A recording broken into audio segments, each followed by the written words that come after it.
Hello friends, I hope you all are doing well and staying safe at your own place. I, CA Puchinkapadia, welcome you all on my today's lecture on the subject accountancy and taxation. As you all are very well aware, we had started with the topic of GST. Yes friends, goods and service tax. Till now, we had covered basic topics like introduction, aggregate turnover limit for registration, certain products which are outside the scope of GST, certain principles that were considered at the time of transforming all the indirect taxes into GST, and lastly, the concept of dual GST. So before starting with my today's lecture, I would just like to take you to the topics that we had already covered. The first topic was introduction, under which I had explained you that as of now there are totally 160 countries who has implemented GST, of which France was the first one. In India, we had implemented GST from 1st July 2017. What is the slogan? It is One Nation, One Tax, and I have written the website of GST. As of now, there are four main slab rates of GST, that is 5%, 12%, 18% and 28%. But for special products like gold, it is 3%, and for precious and semi-precious stones, it is 0.25%. Moving ahead, I have explained you that if you are doing business, that is you are into exclusive sale of goods and you are falling into the normal state, the limit is 40 lakhs, and if you are a special category states, it is falling as 20 lakhs. In short, if your entire turnover, aggregate turnover exceeds this particular limit, it is mandatory, it is compulsory for you to take registration under GST. If you are a service provider, then the limit is 20 lakhs and 10 lakhs for special category states. In short, you just need to remember the limits. For exclusive sale of goods, it is 40 lakhs and 20 lakhs. For being service provider, it is 20 lakhs and 10 lakhs.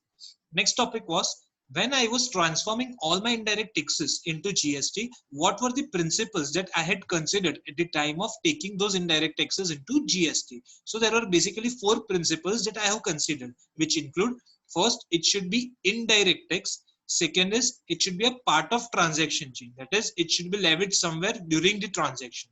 Third is, there should be free flow of tax credit. The concept I explained you of input tax credit.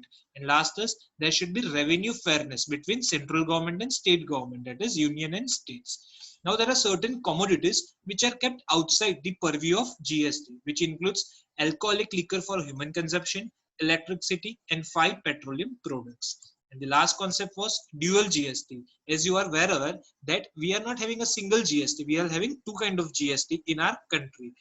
First of all, this is the outcome of the concept of fiscal federalism, which means revenue fairness, which basically focuses upon that there should be a proper allocation of tax revenue earned between the state government and the central government. Second point is, if it is an intra-state supply, which means you are supplying your goods from one city to another city, but it is within a state. For example, from Surat to Ahmedabad. So it is intra-state, that is inter-Gujarat.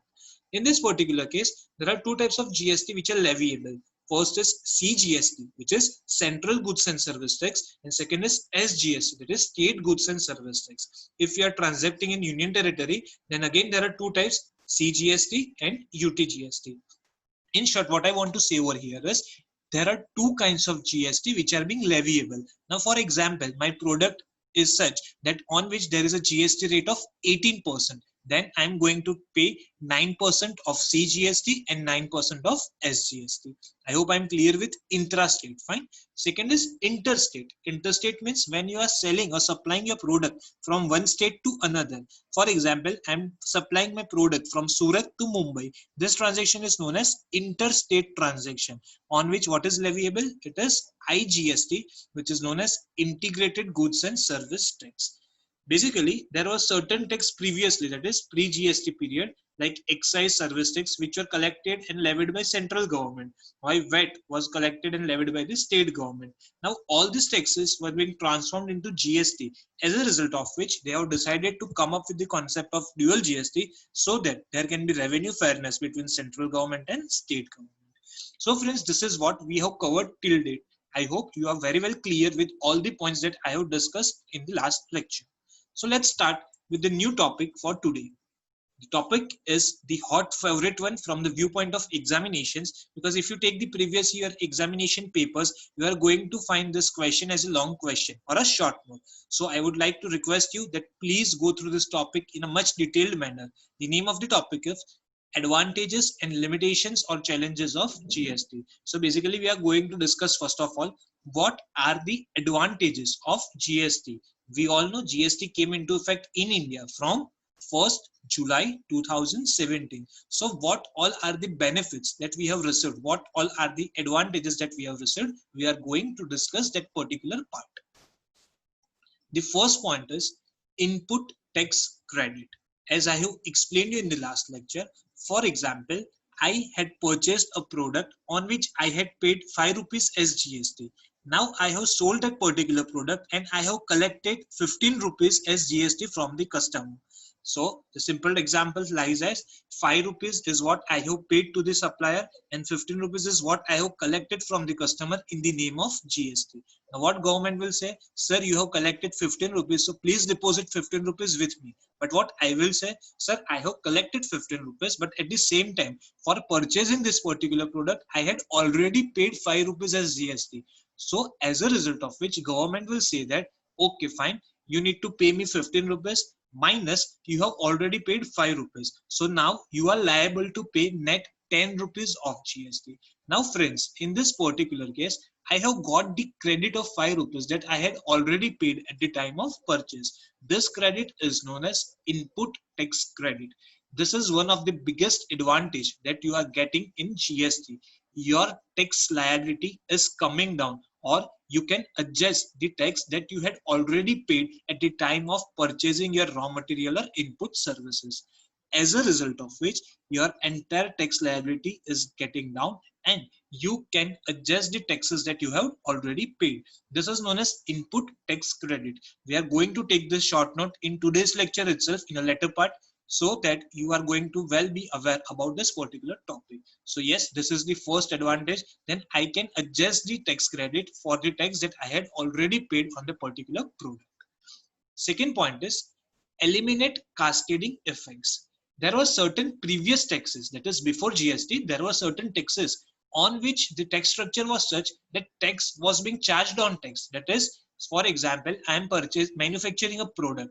The manufacturing cost of a product is 100 rupees. Fine. Now on that I need to pay a tax of 10 rupees. So my entire cost is 110 rupees. Now whenever a wholesaler is selling this product of 110 rupees to the retailer, he is again levying other tax. The tax is being levied on 110 rupees. Now friends, what I want to say over here is the basic price of my product was 100 rupees, on which I had paid 10 rupees. That is, I had added 10 rupees as tax amount, as a result of which my total price of a product to the wholesaler is 110 rupees. Now when wholesaler is going to sell this product, he is going to calculate tax on 110 rupees. So 100 rupees जो goods की basic price थी उसके ऊपर तो हो ही रहा है, but you are paying tax on that 10 rupees also. So tax के ऊपर tax लग रहा है. Now this particular point is known as cascading effect, which means you are charging tax on the amount of tax. This is nothing, this is known as double taxation, which is actually wrong. As a result of which, by GST, we can take the credit of the tax that we had already paid, so that there is no cascading effect. So we are eliminating the cascading effect. We are not supposed to pay tax on the amount of the tax. So tax के ऊपर जो tax लग रहा था, it is now being eliminated. Third point is lowering tax rates. There are many products, many goods, many services which are of basic consumption. Previously, there were high rates of taxes which are being levied on that particular products. But after those products had been grouped into GST, then there are certain products on which the rates of taxes have fallen. As a result of which, we can say the tax rates on certain basic goods and services have comparatively reduced, which is again a benefit. Next point is falling prices. As you all are aware, if the tax rate or the amount of tax is falling down, then automatically the price of the product is going to fall down, so that consumer can purchase the same product at the lower prices. So it is still a matter of debate, but if we consider basically all the necessity goods and services, the overall prices have comparatively fallen as compared to previous GST era. So with the advent of GST, with the outcome of GST, what has happened? The price of the basic goods and services have come down. Next point is increase in global competitiveness. Now this point basically talks about whenever we are going to sell our product in the global market, in the world market, there are many countries who are competing with us at that particular point of time. All may be providing the quality. Then the second factor, which is most important, is the pricing of a product. If I am providing a product at rupees 100, and if any other country is providing the same product with same quality at 90 rupees, then of course the global market is going to purchase from that country. Yes, as a result of which it was inevitable for us to make our product compatible in the global market. With the advent of GST, the overall taxes and the overall price of the products has fallen comparatively, so that we can easily compete with the products of the global market because of the fall in the prices. So you can see all these points are related. Like first of all, there was lowering in the tax rate, as a result of which what happened? The prices of the products had come down. Since the prices have fallen, our product are globally competitive nowadays. Next point is increase in tax revenue and GDP. The structure of GST has been designed in such a manner that many businessmen and service providers are covered under this arena. And the process is such that you are supposed to pay directly the taxes, that is the liability of yours on the turnover that you are doing. As a result of which the overall tax revenue, the number of persons or the number of taxpayers who are paying the tax has comparatively increased. We can say this is the move towards the organized economy. Why? Because previously most of the businesses was being done on the cash basis, so the tax collection was also low. But with the advent of this particular GST structure, all the people are doing business in an organized manner, and so the transparency has comparatively increased, as a result of which government is also earning a good amount of tax revenue, which is indirectly or directly helping us to increase our GDP, that is gross domestic product. Next is reduction in the cases of tax evasion. As I had just mentioned, that the system is such that all the persons are required to pay the taxes in a transparent manner. They cannot hide the income that they have earned, as a result of which there are chances of tax evasion. I hope you can recall what is tax evasion. We had already discussed in the last chapter. It is doing something which is wrong, which is illegal. So people are now basically moving towards the organized sector. People are moving more towards the transparent business practices, as a result of which by GST there is a system where the liability that has been declared by you is being cross-verified with your supplier's GST. So the chances of taking the advantages of the tax system are now no more available. As a result of which people are doing their business genuinely, they are paying their taxes as a responsible citizen, and the cases of tax evasion has been comparatively reduced. The same point related to it is better transparency. It is basically now everything is open. Fine. So example, I'm doing a turnover of rupees 2 crores in a year. That 2 crores is apparent from my GST returns only, because the chances of hiding the turnover has comparatively reduced because of the effective structured GST system. As a result of which businessmen are now required to show the correct income and the correct business that they have already incurred. As a result of it, this is giving you rise to the transparent business mechanism, so that people are not hiding their income, they are showing the true picture of their business. Next point is speedy supply of goods and services. Now under GST, there is only one kind of tax which is applicable against the previous indirect tax structure.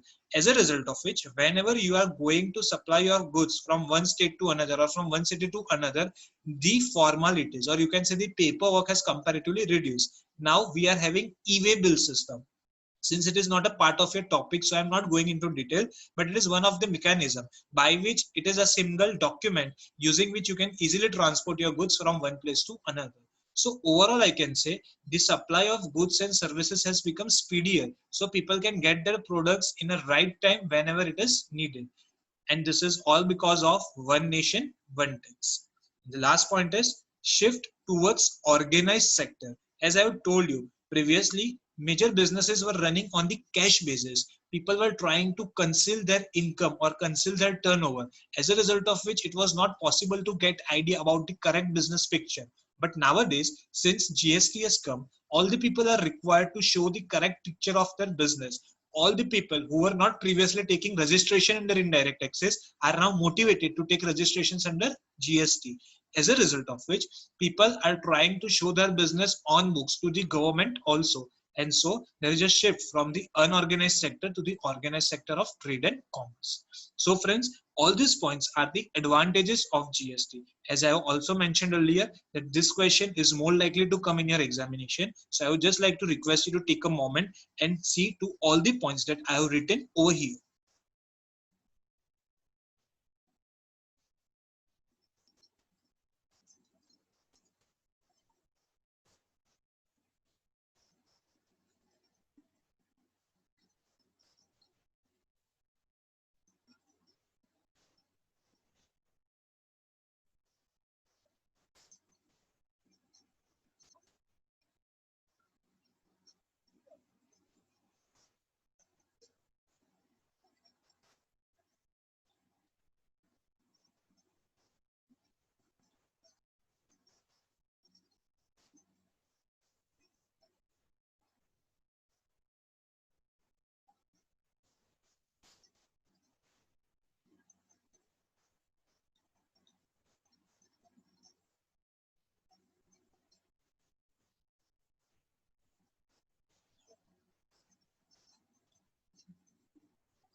Well, friends, I hope you are clear with all the points that I have stated over here. So let's move to the next topic. The name of the topic is challenges or limitations of GST. What we had already covered was advantages of GST. Now we are going to look into, after the advent of GST, that is from 1st July 2017, what are the challenges or the limitations that are being faced due to GST. The first point written over here is service sector may oppose. Why? Because of the higher prices and more registrations. Now basically, if you are a service sector, fine, that is you are providing services. Now for example, I am a person who is providing chartered accountancy services. Now it is possible that my client base is not going to limit it to a particular city. I may be providing my services to entire nation, that is around the country. Now in this particular place, there is a provision in the GST that you need to take registration at every place of business you are providing your services. So for example, if I'm providing my services from Gujarat, fine. So I will be having a registration in the state of Gujarat. But if I'm providing my services in Maharashtra, I'm providing my services in Karnataka, then I need to take individual registration for that particular state also. So this is actually resulting into the burden of increased registrations, because I need to take registrations for each and every state I wish to provide services within. As a result of which, what I may do is I may oppose this tedious system. Why I may feel it tedious? Because I may need to take registrations at each and every state I want to pursue my business. At the same time, the rates of the service sectors have comparatively increased, because most of the services are covered under the GST of 18%, while the service tax was comparatively lesser by 2 or 3%. As a result of which, the entire prices of your services is going to increase. Why? Because the tax burden has comparatively increased. In service sector, basically this is the issue, because in this case of goods, many rates have decreased, but in case of services, the rate which was previously applicable, that is before GST, was 2 or 3% lesser than the current rates of services. As a result of which, service sector may oppose, basically because of these two reasons that I have stated over here. One is higher prices because of higher tax rates, and second is more number of registrations. Second point is opposition by retail sector. Previously, if you are a retailer who is basically doing the business within a state, then you are just supposed to pay only one tax, that was value added tax, that is in a state. So you need to deal only with one government, that was a state government. But now, since you are covered under GST, you are paying two types of taxes. One is CGST, that is Central Goods and Service Tax. Second is SGST, that is State Goods and Service Tax. So few retailers are feeling like हम लोग state से तो deal कर ही रहे थे, but now we are also supposed to deal with the central government also. So basically the procedural part has comparatively increased on the end of retailers, and now they are required to take compliance of state as well as central government. So they may feel it as an additional burden. So basically this was the opposition by the retail sector. Third point is difficulty in managing the traffic on website.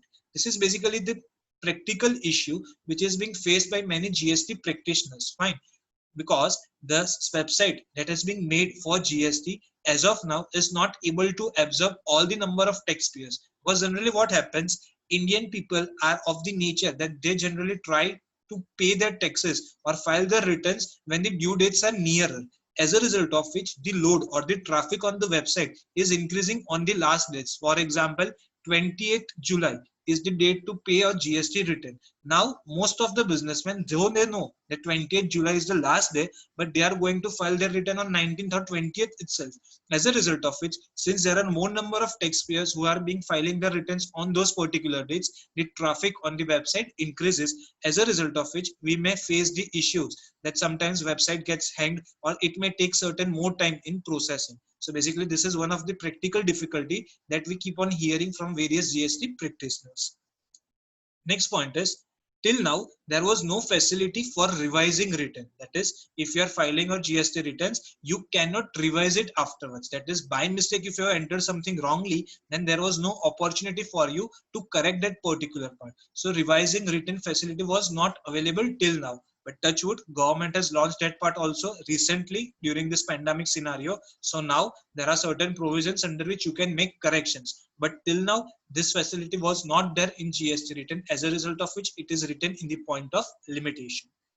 Next point is delay in refunds or the tedious refund procedures. This is also one of the practical issue which is being observed in the country, that the refunds of GST is basically tedious procedure. For example, in case of income tax, if you need to claim a refund, it is a simple one go procedure. You file your return, you claim your refund, and within a certain time period, you are getting your refunds. But it is not the case in case of GST. The system is such, or we don't know what is the basic issue in this particular point, but most of the GST practitioners are complaining that the procedure of refund is a bit tedious, and at the same time, governments are delaying at the time of payment of refund. As a result of which, the chances of money getting blocked under GST is more, because you don't know when your refund is going to be released by the department. As a result of which, you may face temporary scarcity of working capital, since your money of the tax is being blocked at the department. As a result of it, this is just a general observation that we come to know from the GST practitioners, that there are certain delays in the refunds. People are not getting refunds on time. Fine. Next point is increase in prices of several goods and services. In India, there are several products which was being consumed on a day-to-day basis also, but there are certain products which are consumed occasionally, but which are also of a great need. But because of GST, government has put a rate of 28% on certain products, which was being used more and more. So many people argue that the products that they were using, the prices of which have been increased heftily, because previously the tax rate was comparatively lower, but now it is up to 28%. As a result of which, there are certain goods on which the prices have gone higher. So the people who are basically looking for luxury need to pay much more than what they were paying previously. So if you are looking for a luxury kind of goods, there is increase in the prices of that particular goods or services. As a result of which, it is placed in the point of limitation also. So the prices have decreased for the basic commodity. So it is an advantage. But if you are looking for any luxury goods, then the prices have gone higher because the tax rate has gone higher on that particular product. So it is a limitation. And the last point is more number of returns are supposed to be furnished. For example, you are a businessman who has registered under GST. Now, approximately, you have to file approximately 25 returns in 1 year. So just imagine the number of returns you need to file with GST department. So if I'm doing a business of trading and I'm registered under GST, approximately I'm filing 25 returns in 1 year. Now just imagine, when I'm talking about income tax, there is only one return that I'm paying during the entire year. Against which, if I'm talking about GST, there are 25 number of returns that I need to pay. I need to file with the government during a particular year. Now this is nothing. This is basically going to increase the expenses, because generally businessmen are going to outsource their work to GST practitioners who are going to charge for this particular activity. And secondly, it is going to disturb your routine work because you need to focus on filing return also. So it may be the case that you cannot focus more on your business. So this all are the things that is being faced by the businessmen nowadays. So friends, all these points that I have stated over here falls under the head of challenges or limitations. I would just like you to request that please take a quick overview on all these particular points that I have mentioned over here.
Well, friends, I hope you are clear with the points. So by now, we have completed two topics. One was advantages of GST and the second was challenges or limitations of GST. Do this topic properly, friends, because it is more likely to come in your examinations also. Now, we are going to deal with the last topic for today's, that is levy and collection, that is section 9. Fine. So you need to remember it is nothing, it is just a general points that we are supposed to keep in mind when we are dealing with GST. So basically these are the points that government has been published that we need to take care of this particular points whenever we are doing or we are doing anything which is related to GST. The levy and collection is being defined under section 9. Let's see what are the points which are written over here. First point is CGST on all the intra-state supplies. That is, whenever I'm supplying my goods within the state, like from Surat to Ahmedabad, what is it is known as? It is known as intrastate supply. Now in this particular case, your GST amount, that is CGST amount, shall not exceed 20%. Now let's understand this point. What they are telling is, if I am doing any kind of intrastate supplies, then we had studied in the concept of dual GST that two types of GST are applicable. One is CGST, that is Central Goods and Service Tax, and second is SGST, that is State Goods and Service Tax. What they have written over here is your CGST percentage shall not exceed 20%. And we know both are equal. So if I'm talking about CGST not exceed 20%, my SGST will also not exceed 20%. So in total, if I add both of them, the maximum tax rate that can be applied on any product on intrastate supply is going to be 20% plus 20%, that is 40%. We had studied in the first slide of introduction. As of now, the maximum rate of GST is 28%. If government feel is necessary that they want to increase this rate of GST, they can increase it up to total of 40%, which is being written over here, that your CGST in any case shall not exceed 20%. So maximum kitna ho sakta hai? 20%. The same is going to be applicable for SGST as per the current method of equal levy. As a result of which, the maximum rate of GST that can we go for is 40% as of now. But it is at present at 28%. It is 14% of CGST and 14% of SGST. Second point is CGST on 5 petroleum products. Remember we have studied those 5 products, those commodities which are not covered under GST, like air turbine fuel, speed petrol oil, etc. In these 5 petroleum products, from date as may be notified. So whenever government feel that they want to start collecting CGST on this particular products, they may issue the notification and they can start collecting CGST on those products. So as of now, these commodities are outside the purview of GST, but when government feels free, it may issue a notification and start levying GST on that particular products. Third point is reverse charge mechanism. This word may be new word for you guys, so I would just like you to explain this word. Normally, what is the case in GST? For example, I am the person who is selling goods to the customer. So what I'm going to do is I'm going to collect GST from the customer and I'm going to pay it to the government. Are you getting me, friends? So I am a service provider, fine, or I am a trader, or I am a seller, fine, and the second person is a service receiver. So generally the GST is collected by service provider and paid to the government by service provider himself. Because in my example, what I was doing, I was collecting GST from the customer and I was paying it to the government. But there are certain situations where the tax is not being collected by the service provider, it is being directly paid by the service receiver. When instead of provider, receiver is bearing the liability of GST, such mechanism is known as reverse charge mechanism. As you can see this word, reverse charge. Normally charge क्या होता है? Provider is supposed to pay GST, but अगर वो reverse हो जाएगा, then the receiver is supposed to pay GST. So where in the situation receiver is liable to pay GST, such situations are known as reverse charge mechanism, popularly known as RCM. Here all the provisions are going to apply to the recipient, because here who is the person who is going to bear the GST? Answer is recipient. So generally GST is being borne by the supplier, but in reverse charge mechanism it is borne by the recipient. Fourth point is when there is a supply from unregistered supplier. Unregistered means a person who has not taken registration under GST, to registered purchaser. So when the supplier or the seller who is selling the goods is unregistered, but the person to whom he is selling the goods is registered, RCM, that is reverse charge mechanism, is going to be applicable. So who is going to pay tax in this particular case? The purchaser. The purchaser is going to bear the GST amount and going to deposit GST with the government. Generally supplier is going to pay it, but since in this particular case RCM is applicable. Why RCM is applicable? Because the supplier who was selling the goods has not taken registration under GST, but the purchaser to whom the goods is sold has taken registration under GST. So the liability falls on the registered purchaser. And the last point is e-commerce operator. I hope you are clear with this. Any person who are doing business on the online platforms. So e-commerce operator need to pay tax as the supplier. So he has to pay tax as if he is a supplier. So all the provisions are applicable of GST to the e-commerce operator. As such, he is a supplier. If he is not having any kind of physical presence, fine. We know that there are certain e-commerce businesses that are not having any physical establishment. So what is required is they need to appoint a representative who is going to be liable for the same. For example, I'm into e-commerce business, but I'm not having any physical place of business in India. So what I have to do is my representative is going to liable for paying GST ka amount. So if I'm not having any physical presence, representative is liable to pay GST. But if I'm not having any representative also, then I need to appoint a person who will be liable. In short, कुछ भी हो जाए, आप tax से बचने नहीं वाले. If you are an e-commerce operator, you need to pay tax as a supplier. If you are not having any physical presence, your representative is going to pay. If you are not having representative, then you need to appoint someone who is actually going to pay your GST. In short, friends, levy and collection is nothing. These are the certain rules which are supposed to be kept in mind when we are going to study GST. So basically, this is the declaration made by the government under Section 9, 5 points. Basically, this may be asked in form of MCQ or a short question like explain levy and collection under GST. If it comes for 4 marks, you need to explain this 5 points that I have mentioned over here. So in today's lecture, friends, we had completed 3 topics. First was advantages of GST. Second was limitations or challenges of GST. And third is levy and collection of GST. I hope you are clear with the points that I have explained you today. With this, I, CA Pjk, thank you all for your patient listening and hope to see you soon in my upcoming lecture. Thank you, friends.